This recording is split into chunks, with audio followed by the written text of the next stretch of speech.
Good morning, or good evening. I seem to start every podcast episode like that, isn't it? Good morning, good evening, good afternoon, as I start to remember that our crew is all across the world doing their thing. So, guys, let us know if you're coming in this one live. I'd love to hear from you. I'd love to hear what's going on. All the notifications are going off, telling me that we're live on YouTube, we're live on LinkedIn, we're live on Facebook, we're live everywhere in groups. It's pretty damn cool. Up to episode 136, so super stoked to be getting this one cracking. It's going to be a good episode, I think, guys. So make sure that you say a little howdy and hi in the comments so we know who we're talking to in this episode. Change names.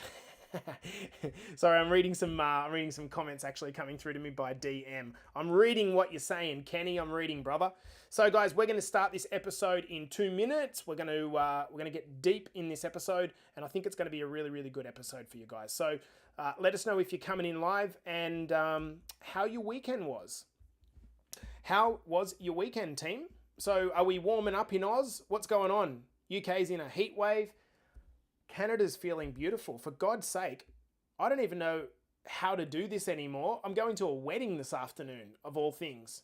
A Chinese wedding. So it's kind of weird to be thinking about going back into a crowd of like 100 people or 200 people or something like that. So I'll let you guys know if I survive. Guys, we're going to kickstart this episode in 1 minute, and we are ready to rock. I love instant coffee. Just thought I'd let you guys know. Still cold here. Still cold. That sucks. M. Kelly, I'm so happy that you're doing better. How's your little one, M? Is she feeling a bit better, mate, or what? I know it was a really difficult week for you guys. All right, let me say hi to my friends in the comments. Marky Hunter, first one in. I love your new profile photo, Marky. You are looking sexy as a sexy thing. I love it. Nikki Friend, how are you, mate? Good morning, boss. Hello, legend. I've got a feeling that could be Mr. Brent Dufty. Still hasn't authorized StreamYard, and that's why I can't display, brother. Bobby Gordon, I love when you come in, Bobby. It makes me feel still connected, mate, so I hope you're well. Kenny and Hazel, how are you guys? Good to have you here. Amy Fleming's here as usual. Kev Grant's here as usual. Joe Cassie, I hope you're good, mate. Out in Western New South Wales, probably freezing your little ballies off. Who else we got? Ash Santa. Hello, Ash. How are you? Good morning, Jezza. I hope you recovered from your big sleep on the weekend. Jen Lovegrove's raining in the UK. It sucks. Gina, hello. Good to have your company this morning, Jeans. I hope you're well, mate, and enjoyed your sunny good times. Hello, Kim. By the way, Kim, I want to compliment on how beautiful you looked. In the photo that you posted in the group the other day. You're looking really fresh, Kim. It's really nice. M says, she's feeling better, but bit of a cough, yeah. Okay, well, fingers crossed. Fingers crossed. Okay, guys, I think we are ready to kick this episode off. Thanks for coming in live, and let's get started. What do you reckon? On the count of 5, 4, 3, 2, and 1. Welcome back to the Better Body Academy podcast. This is the podcast that you come to when you're sick of the dumb diets and unsustainable workout programs. And I am super stoked to be with you guys here for another week. Firstly, what I want to do is shout out to my friend and client, James Skeets. James organised a small city to surf team with a bunch of men that raised a bunch of cash for Sydney Children's Hospital over the weekend. They got their shirts up and it just looked amazing. You know, I really do believe that when you start to feel better in yourself, you have an ability to give back to the world. This guy is such a kind guy, and all of the gentlemen that got together with James and did the little trek, congratulations to you. Obviously, physically, that's a challenge, but the fact that you just kind of did something that's for a higher cause, I think that is the greatest gift in a world that is very emotionally detached a lot of times. So congratulations, boys. I'm sure everyone watching or listening is very appreciative of your work as well and inspired by what you've done. Today's podcast, guys, is inspired by someone that I'd consider a mentor.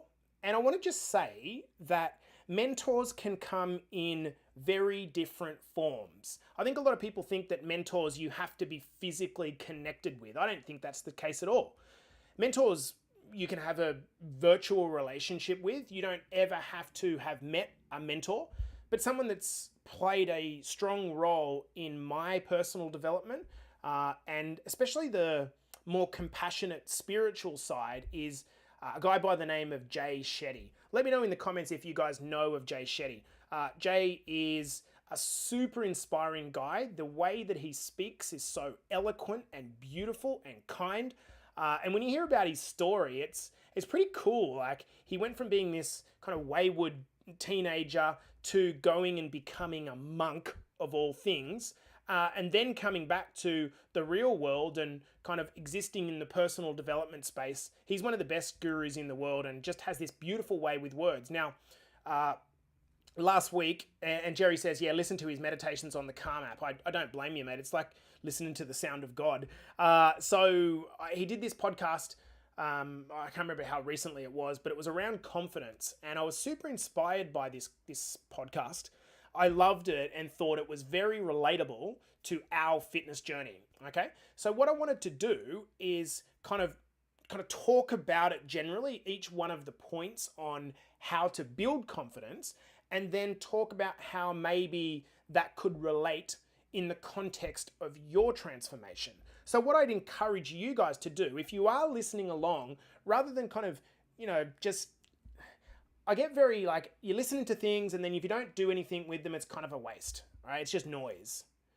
Try to 20 to 30 minutes with me. Just have a think, like, what's the relevance of what the teaching is here in my fitness transformation journey, so that you get a couple of takeaways. Now, looking through the lens of our health, I think a good place to start is, why is confidence important?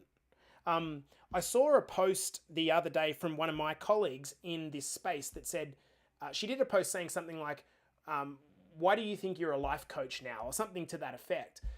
I think if you're inside Better Body Academy, what you quickly realize is that transformation is far more about the mindset and the lifestyle shift that it is around nutrition and training and the physical level. In fact, I believe that if you shift your mindset, the nutrition and the training will take care of itself. So the reason that we are looking at confidence on a fitness podcast or in a fitness group is because I believe that confidence and having confidence is critical to your journey. And again, guys, I'd urge you to comment throughout this pod. So the first reason is that confidence breeds self-belief. I think that the number one reason, actually, and I'm be interested to hear from you guys, that people don't get started in a coaching program. Look, money is one thing, but the second thing is they think to themselves, well, you know what? I've seen this problem be solved so many times. Okay, in the men's group, for example, we've had 125 men lose 10 kilos or more, and a ton more with women as well.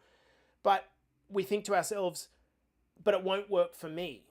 And part of the reason is that we doubt our ability to follow through. So if you have confidence and you have self-belief, you have the feeling that you can execute on a plan. If you don't have confidence, you might doubt that you can actually execute on a plan. So the best plan in the world will be seen as something that won't work for me because you lack the belief, right? This is what confidence gives you. I think confidence also allows you to ask for help when you're struggling. The truth is, you come into a transformation program to get assistance overcoming the barriers that are in your way. And it's really ironic that we get to a barrier and then we think to ourselves, oh, I'm going to run the other way. It's like, that's why you did the program in the first place, so you can get help crossing the barrier. Confidence in yourself gives you the ability to ask for help when you are approaching that barrier and you don't know how to get over it. I think one of the things that a lot of people do is when they reach the barrier, They run the other way. What they should actually be doing is running towards the coach in the community, not running the other way. Confidence allows you to understand that. Next, confidence allows you to take on new things without being worried about judgment. The reality is, and this is a big thing, a lot of us, the reason we don't start a transformation is because we're worried about failure. We're worried about being judged. We're worried about people saying like, what the fuck is wrong with you? Like, why can't you just get your shit together? Right? But if you're inside confident, you're not going to be worried about what people say about you. You're not going to be worried about the detractors. You're going to be saying, no, I am here to get new skills and implement these skills so I can overcome myself without fear of doubt or judgment. Confidence allows you to pick yourself up after you fail. The reality is, in a transformation journey, like, people want to have a straight line. I don't know anyone that has had a straight line from A to B in terms of their gold list. Not a single person, certainly including myself. I've learned lots of stuff and failed lots of times. What confidence allows you to do is pick yourself back up again once that happens. So if you could approach the whole thing with, I am going to fail, I am going to hit some hard spots, but when I hit those hard spots, because I'm confident in myself, I know that it's not a matter of if, but when I cross that barrier. And probably finally, confidence allows you to stay focused on yourself, right? One of the number one causes of people losing their way in a transformation is they stop focusing on themselves and start comparing to other people. Give me a silent head nod or a hand up if that is you. If you know that being distracted by what other people are doing, as opposed to perhaps being inspired by other people, that sets you off. Now, I would argue that that's possibly to do with a lack of confidence, because if you had confidence, you would say, wow, I'm inspired by Erin Waters. I'm inspired by the way that Amy is going about her program. And you would also notice that compared to the start, and one of our ladies is saying not now, Amy Fleming's saying not now, that's because you've built confidence over the course of the program. At the start, you weren't confident, so you looked to everyone else and got distracted. But because you've built confidence, now you can focus on yourself. So these are the reasons why we're talking about confidence on a transformation podcast. So what I want to do is talk about now a number of ways that we can build self-confidence or traits or focus points, and then we're going to look at the relevance for your transformation. So please, if you have any insights, guys, share them live in the comments. Number one, confident people have worked through the past, their traumas, and they have an idea, a good idea of who they are. The reason for this is that they've done the work. They understand what is healthy for them and what has had a good impact on them. They are able to be reflective, and they're able to understand the negative impacts that have been happening in their life. They are able to, with awareness, understand the mistakes that they've made. They have perhaps reconciled things that they used to hide behind or that they were insecure of. And this is the reason why, for anyone that's not in the mastermind, the BBA mastermind, or hasn't done the mastermind, this is the reason why you need to do the mastermind. And Luke Durham will tell you, the first 3 to 4 weeks of the mastermind, it feels almost like just a big dig into our past and our traumas. And the reason that that's the point is that you have to get them up. Coach Michael says you can't heal what you don't reveal. Well, you can't be confident if you haven't come to grips with and forgiven yourself from things that have happened in your past. And I've seen men and women who are the most down-to-earth, beautiful people that are still holding on to something, a mistake or a trauma that has happened 20, 30, 40, 50 years ago, and the past determines their future, hijacking their confidence and preventing them from being able to move forward. Now, you compare this to someone who has come to know their place in the world. All of a sudden, they are able to use their pain, and it's not as if the trauma disappears. I mean, without going into specific types of trauma, it's not as if you can just kind of like pour cold water on them and forget everything that's happened in the past. Actually, what happens is you reconcile the trauma, and then you take that trauma from being a reason that you can't do it to a reason that you can do it. So let's just say that you had an incident with, look, I'll go to the hardcore of it. Let's say you had an incident of you were raped, okay? I can't really think of many traumas that could possibly be worse than that.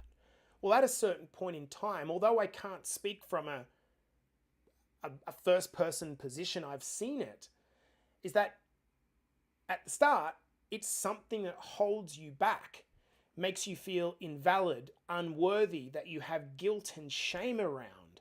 But if you're able to move through that trauma over the course of many years, potentially with the help of a professional, that can actually become your point of leverage, where you say, I'm no longer the victim, and you turn the tables on this thing.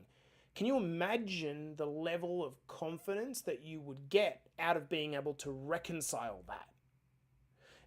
M says, I've moved past my rape and trauma and used it to help me and help others. Yeah, I mean, what confidence, and you're only young still, M, give yourself another 20 years. My gosh. So the first thing is that confident people have worked through their past and have a good idea of who they are. And we're all a work in progress.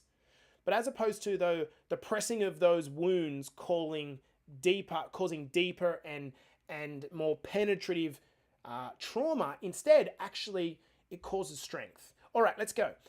Now, again, I'm just going to be clear in this podcast. This was inspired by Shetty's podcast, which I think was fantastic. And I'm taking out of it what I think are the relevant parts. Number 2 is that confident people are or have developed a high value skill.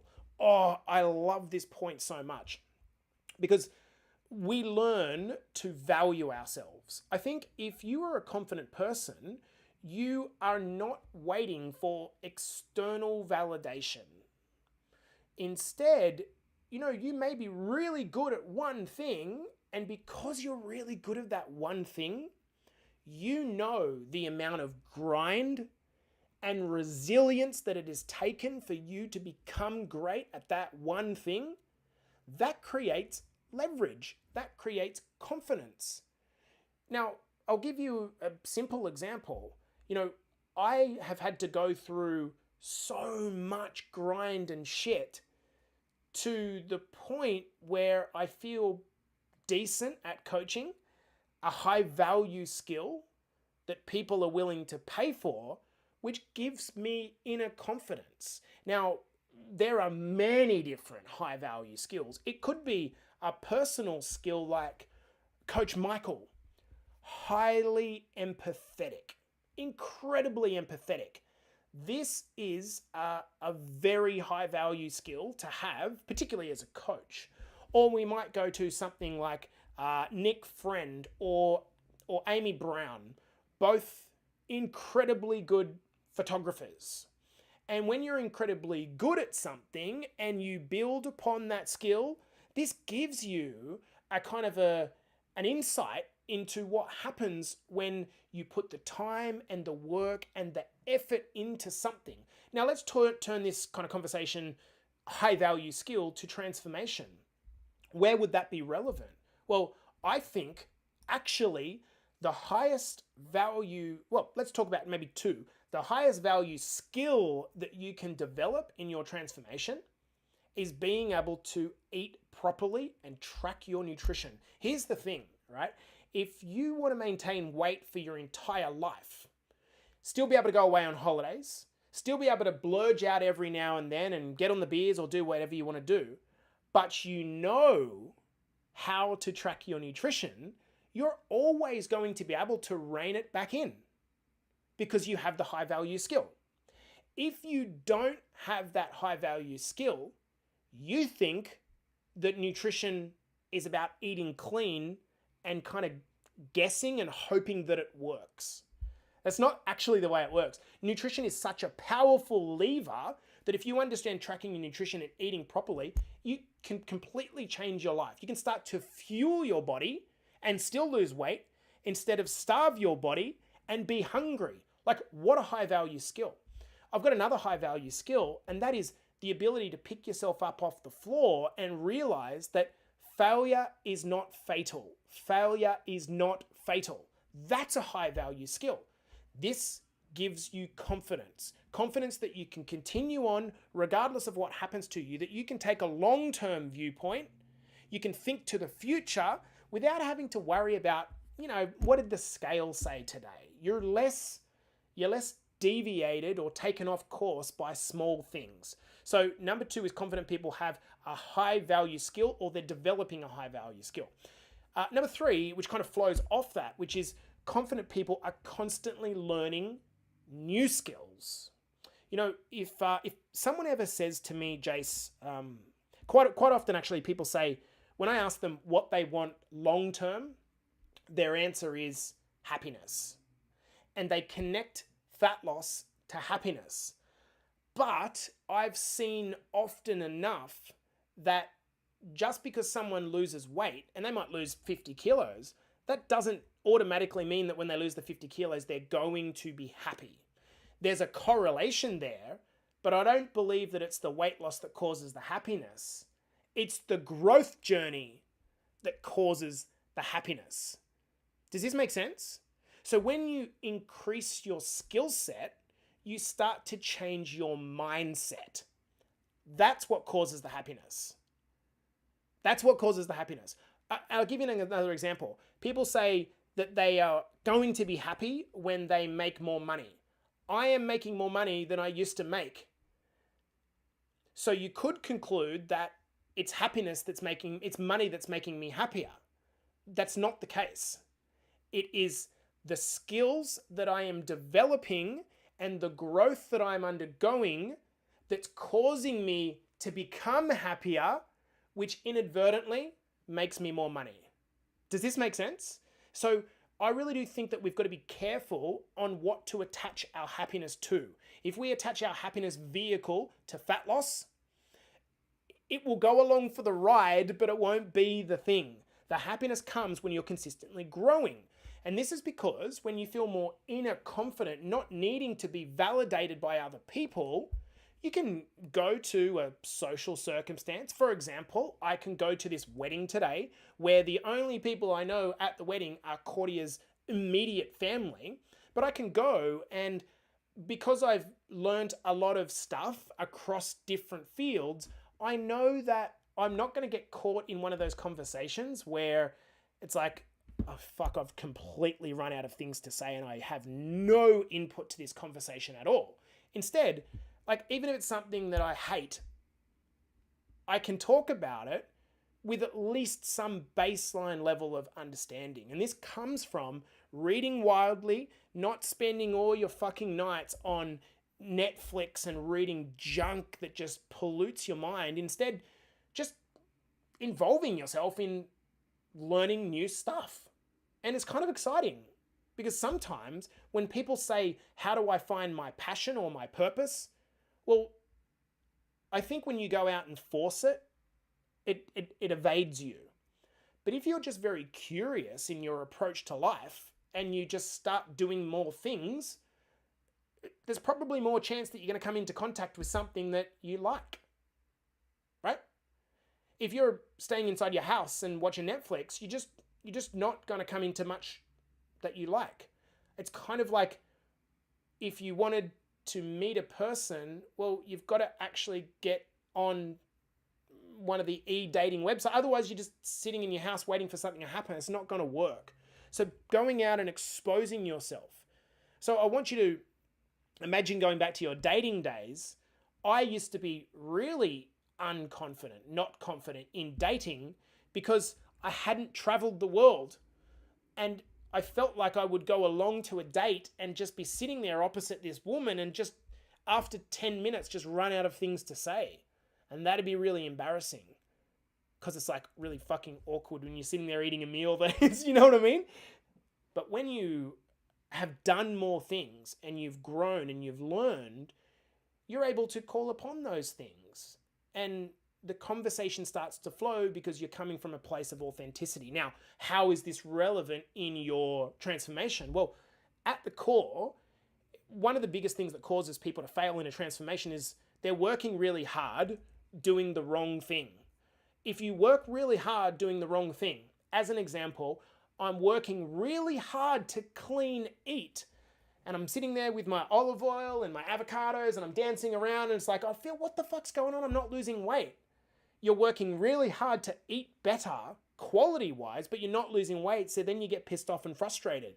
When you learn more things and you accumulate more knowledge, this is a level of awareness that you can then implement in your life. So confident people are constantly learning new skills. Okay, I love number 4, which is confident people are compassionate.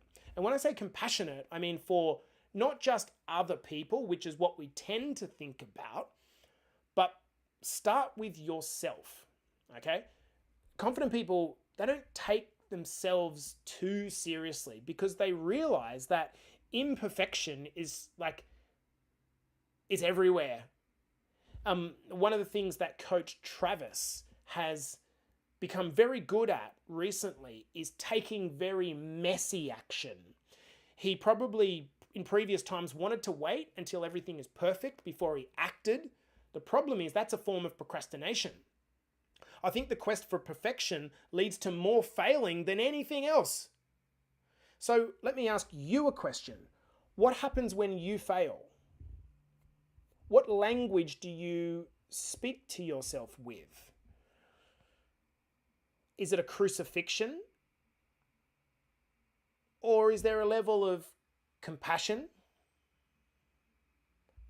that helps you to get back up? If you're a boss, what level of compassion do you have for your employees? And do you lead with that compassion? I'm not saying that you should drop your standards and let people get away with shit. I'm not saying that. But trying to put yourself in the position of other people or be more compassionate to yourself. I'll give you an example.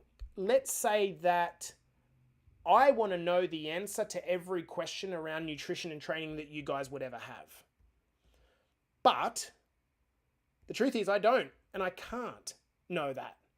Would you prefer, if you asked me a question, would you prefer me to be honest and authentic and say, you know what, Luke, mate, can I come back to you because I actually don't know the answer to that question? Or would you prefer me to try to bluff it and give you a fake answer that I just don't know the answer to? And I might do that, the latter, if I wasn't confident because I had no compassion for the fact that I can't know everything. Does that make sense? Without compassion, you're going to be a failure all the time. Let's say that you're in BBA and you have a few weeks where your discipline is wavering. This happens all the time because you're a human. You have 2 options. And a lot of people dig the hole deeper by telling yourself how much of a failure you are. So let's approach this from a purely practical, what's best for me standpoint. Is it better for you and your confidence to keep self-condemning, to keep telling yourself how shit you are? Or is it better, despite the failure, to offer yourself some compassion and be able to say on a Monday or a Sunday, you know what, I'm going to press the reset button. I'm going to go into the new week with a fresh face and I'm going to start again. What one's going to give you more confidence? The one where you have all these meta feelings, where you have feelings about feelings and you bash yourself 6 foot down? Or starting the week fresh, committing to perhaps a smaller mountain, and just focusing on that. You've got to have compassion. Number 5, confident people respond and they don't react. This is well timed, this podcast, because there's a lot of mastermind students watching this podcast or listening to this podcast. Yep, I'm looking, everyone. Yep. We're going to be covering emotional intelligence this week. The session is called the Intelligence Insight. I actually think this is the most important training. Emotionally intelligent people, that is, people that respond and don't react, are able to process the emotions that they feel, which may be to do with the fact that they've processed their trauma, as well as they're able to pick up on the emotions felt by others. When you're able to sit with a feeling rather than react to it, you quite literally slow down time. I want you to think of your favorite sports person. I reckon that one of the reasons that you admire him or her is because they seem to have more time than everyone else on the court or the field. That's because they're not reacting to everything. They slow down time, and there's a gap between the stimulus, whatever's happening in the game, and what they do. This means that you have confidence because you're coming from a place of thought, not habit. Does this make sense? People that respond are seen as more empathetic. They're seen as more thoughtful, and they bring people closer in their relationships. Thus, the closeness enriches their self-confidence. When people react, and we all know that we have done this from time to time, absolutely, myself included, absolutely, what happens is we just get angry because our ego gets involved, and we drive people away because people don't want to be in the company of someone where they're treading eggshells. Now, if we're sitting there wondering why people are being driven away, that's going to detract from our self-confidence. Does this make sense? When we react, we're driven by emotion, which is usually temporary and will pass because it's a feeling, and we're not reflecting what is actually our best interests. I can't wait to do this session with you guys in the mastermind this week. If you are reacting, you're being driven by a place of desperation, neediness, anger, guilt, and none of these emotions instill long-term confidence. It's one of the reasons why when someone applies for our program, I ask them, what is driving this? Why is this important to you? Because when someone says something along the lines of, I've reached a point where I want to improve my life, where I want to learn new skills, I want to join a community, I know that person's always going to be successful. Lauren, who joined yesterday to our women's group, she applied 6 months ago and it was coming from desperation. She come back 6 months later and she said, Jace, I'm ready. And the change in her and her approach, I hope you're watching this, Lauren, is phenomenal. And I know this time round she's going to be successful. But when I have the person that says, I'm in so much pain, like I fucking hate my life, and this is where the confidence is lost. So I want you to think about it like a game of poker. Whether you dealt a good hand or a bad hand, you can't change that. But if you're able to take your time, absorb it, think about it, and work out your next best move, this is going to be powerful. We've got 2 more. And this has been a bit of a deep dive, this podcast, but there's 20 people that have stuck throughout this. So I'm thinking that this is hitting a note. 6, confident people know themselves and their why. Surely this must be everything. How could you ever develop confidence if you feel like a pretender, like a fraud, like there's you and there's the person that you put out to the world? There's fragmentation there. If you felt lost in both who you are and what your purpose was, how would you have any direction? You are rudderless and almost feeling like a dodgem car, right? You're feeling like a dodgem car. Would you have confidence feeling like a dodgem car? How would you have confidence in yourself? But in turn, if you knew your core values, what's the badge on the wall say? If you have identified clearly your belief system, if you have either a very loose or even a remarkably clear vision of your life, you're operating intentionally and with purpose. So you get up in the morning and your alarm goes off and you know the different things that are going to happen in your day. You're acting intentionally rather than acting out of hope, or what we'd say is taking a big shit, throwing it on the wall and just kind of hoping that that stuff sticks there. There's not a lot of intention in this. If you know what you like and what you don't like, if you know what makes you tick, you can do more of the things that make you tick and less of the stuff that doesn't. Let me ask you a question.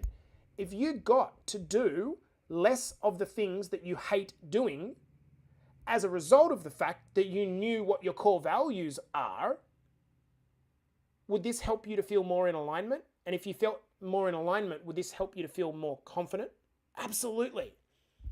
Your peers will see you acting with certainty because you're operating from a place of power, not a place of desperation. When you're operating from a place of fear and anxiety, you're instead trying to kind of operate treading on eggshells, but just worrying that you're not offending anyone. And it's like, no, I'm going to come from a place of intention here. Okay, we've got one final one to go. Number 7, confident people follow through. They understand the value and the importance of their word, and they don't use it unless they intend to do it. If you were to ask, what's the most damaging thing that you can do when you're trying to change anything? It's to say, I'm going to do something and then not doing it. See, here's the mistake. We think that because no one sees it, it doesn't matter. But it does. It matters a hell of a lot. Not because the little thing is that important, but because the act of doing the little thing, because you said you were going to do the little thing, is what's important. Confidence goes hand in hand with trust. When you break trust in a relationship with your partner or your kids or your boss or your employees, you break confidence. Why do we forget that rule when it comes to ourselves? We break trust with ourselves, but then we pretend it doesn't happen. Now, I'm not saying that you should hang yourself. You shouldn't. You should forgive yourself, actually. But if you set about a pattern of repeatedly saying one thing and then not doing it, what you need to do is look at what you're committing to, because those seemingly unimportant things start to stack up and tell you that you're the type of person that says one thing and does another, and you're therefore breaking trust with yourself, which takes away from your confidence in yourself. In contrast, if you put an item on your calendar or you say that you're going to do something and you go about making it happen, you build resilience, you build trust, you build this inner faith. I know that I can leave something till the last minute, but it will get done. It will get done. And that gives me a tremendous amount of not ego, self-belief. And because it's self-belief, it plays out into confidence that I feel like even if I leave something to last minute, which isn't great, there's a better way to do it, it happens. And I'll stay the fuck up in front of this computer till this thing gets done. Not because the thing is so important, but because the action of doing it is important. I don't want to send a message to myself that is, you said that you're going to do it, but you didn't do it. Does this make sense? Guys, that's it. So there were 7 or 8 little ideas there that I've planted with you. This is the sort of podcast that, one of the biggest things, and this come out of the mastermind feedback surveys that we did last week. How do I build more confidence? How do I have more confidence that I'm not going to fall off? How do I have confidence to keep going? How do I have confidence to make sure that I can overcome my fear? Confidence, confidence, confidence, confidence, confidence. there are a couple of things that we can do. We're not just sitting back on our hands and just wishing for it. There's a couple of things, and I would suggest maybe listening to this podcast once it's produced tomorrow over again and see if you can maybe pick out a couple of little nuggets out of it and start implementing them in your life. Because at the end of the day, I will never ever come onto this podcast and say one thing that I don't obey myself. Guys, I love you. What I want to do is wish you the greatest week inside the academy. To all our wolves and warriors, I want to see an increase in orgastronomy. I want to see what you're eating. I want to see what you're dining at night. I want to see what you're having as takeaway. I want to see what you're having as snacks. I want to see when you have an indulgent meal. This is all part of our journey, and August is all about celebrating the fact that we don't do dumb diets, we don't do stupid restrictions, and we are here for a long time, a sustainable time, not some little health kick. Guys, this has been the Better Body Academy podcast. This is the podcast that you come to, the #1 podcast when you're sick of the dumb diets, unsustainable workout programs. I'll see you guys in the next episode, and of course to our BBA members,